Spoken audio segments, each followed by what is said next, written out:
fill in the blanksல thirdல first one போடுறோம். Okay. If the cost of 3 pen is 18, then the cost of 5 pen. So இது easy methodல போடலாம். இங்க pen எழுதிக்கலாம், இங்க cost எழுதிக்கலாம். ஓகேவா? இங்க 3 pen எவ்வளவு கொடுத்திருக்காங்க? 18 rupees கொடுத்திருக்காங்க. இப்போ 5 pen என்ன நமக்கு தெரியாது. நம்ம x எடுத்துக்கலாம். So இங்க நம்ம cross product போட்டோம்னா என்ன ஆகும் பாருங்க. 3 into x. Okay, 3 into x is equal to இங்க என்ன வரும்? 18 into 5. அப்போ x is equal to என்ன வரும்? 18 multiplied by 5 by 3. So இங்க 1 3 is 3. இங்க என்ன வரும்? 6 3s are 18. So x is equal to 6 5s are 30. So what is the cost of 5 pen? 5 pen will be 30 rupees. Clear? இப்போ second one போடலாம். If Karkurali earns 1800 in 15 days. இங்க நம்ம என்ன போட்டுக்கலாம்? rupees போட்டுக்கலாம், இங்க days போட்டுக்கலாம். ரெண்டு வேரியபிள் தானே கொடுத்திருக்காங்க.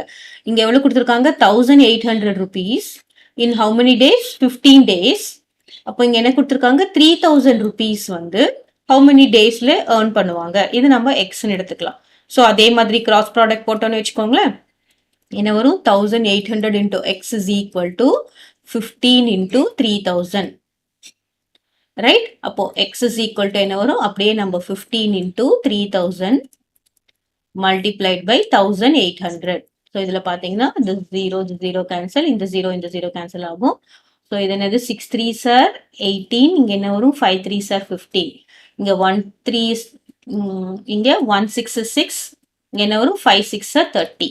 So x is equal to how much? 5 into 5 is 25. So 25 days.